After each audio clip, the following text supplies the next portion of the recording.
quite a year for John Isner. The 6'9" American missed a chunk of action last summer due to illness, but he's back and has already rewritten history by playing and winning the longest game of tennis ever. You know, I've come really full circle. Last time this year, I was sick with mononucleosis. Wasn't able to compete, you know, at Wimbledon, which was heartbreaking. You know, I took 3 months and couldn't do anything. So to imagine that, you know, a year from last year, you know, I'm here playing at Wimbledon and being at the ranking I'm at, I'm top 20, and winning a match like that, I could never even think of it. But I know that I've put in the hard work. You know, where I practice at Saddlebrook in Tampa, Florida. So, you know, I really feel like I deserve to be here. Nobody could have predicted what would happen as Isner prepared to face Nicolas Mahut. What followed was a sensational 11-hour epic, with all previous records broken, as Isner served an incredible 112 aces. We went on pretty late, so us not being able to finish the match because of darkness wasn't out of the realm of possibility the first day. So it was a pretty standard first 4 sets, I guess you could say, 2 tiebreakers, and so we had to suspend play, which was fine. Nobody was thinking anything of it, and I took the court and, you know, played through the night. I mean, that's, you know, we only had 1 set to finish, so that was remarkable, and you can't even dream that come close.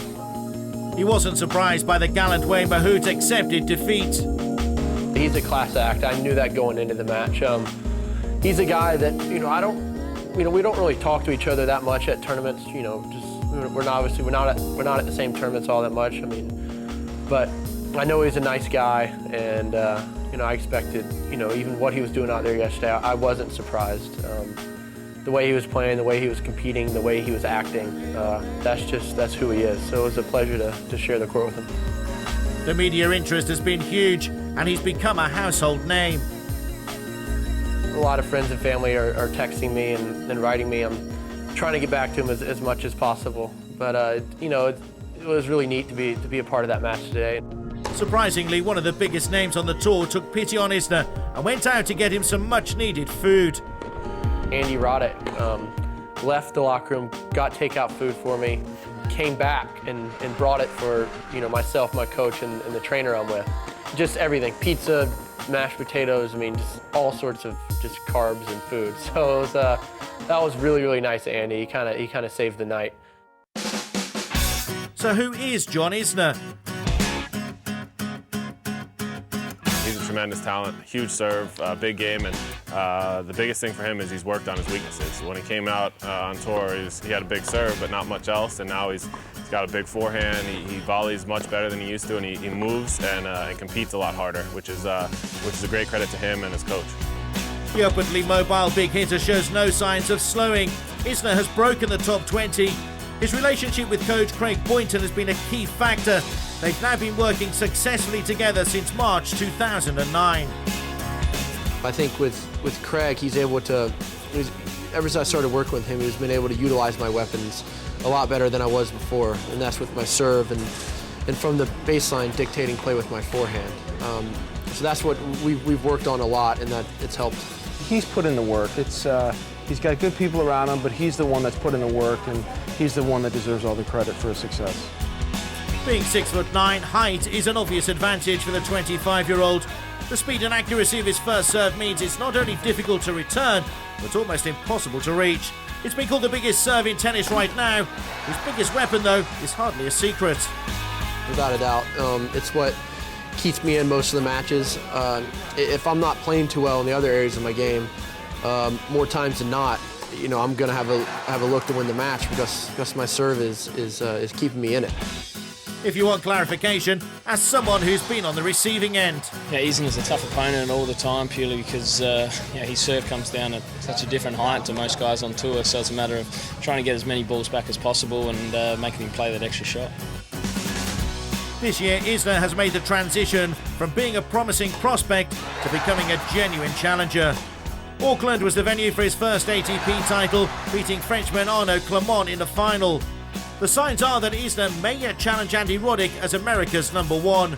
He'll have competition, though, from his good friend and doubles partner Sam Querrey.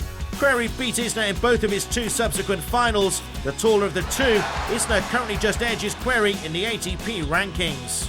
A lot is expected of me and my teammate here, Sam Querrey. Because behind Andy Roddick, we're 2 and 3 in the rankings, and we're both top 20 in the world right now, and we're expected to get higher than that. But I don't put any added pressure on myself to get into the top 10. I know that if I keep doing what I'm doing, it'll come. These have been relatively lean times for US tennis, but the arrival of Querrey and Isner has created a real buzz. It's great for American tennis because people can see that it's not just Andy Roddick anymore. It's we got a lot of guys that can compete, and hopefully, especially with the big games of guys like Sam Querrey and John Isner, that guys can compete for Grand Slams, which is exciting for tennis, and what really pushes the hype of tennis in America along is guys competing for those big titles. John Isner has come a long way in a short space of time, but Coach BOYNTON has identified several areas in need of improvement. As his ranking goes up, he gets to look at these guys in the top 20 and top 10 more frequently, and the margins there are really, really thin. You can play great and still be on the losing end, and you tweak 1 or 2 things here and you add 1 or 2 things there. That could be the difference of losing a 6-5 and winning a 5-5 match. And following that record-breaking match, Wimbledon has provided the perfect opportunity for Isner to announce himself on the world stage. It's like the Mecca, to be honest. I compare it to Augusta National of golf. I mean, it's so green. It's a fabulous place. I mean, people that aren't tennis fans want to come to Wimbledon. That's what separates it from every other event. I tell you what, there's going to be nobody in the Wimbledon draw who will look forward to playing John Isner, because he serves so well and is so very confident. The change from clay to grass courts can prove difficult, but this American has taken it in his stride. I'm in great shape. I feel like I'm in pretty good form. I didn't play any warm-up tournaments this year. After I got back from the long clay court season, I decided to take some time off. So I know I'm fresh, but I don't have much match practice, but I'll take the freshness over that. Climbing the South African Airways 2010 ATP rankings is a priority, and the chance to play the season-ending Barclays ATP World Tour Finals in November. For this year here, he's ranked 19 to get top 15, then top 10, and then if he had a look for the World Tour Finals in London at the end of the year, that'd be outstanding. It's a tough ask from a demanding coach, but after that epic Wimbledon match against Mahmoud, Isner has proved he has the determination and ability to get there.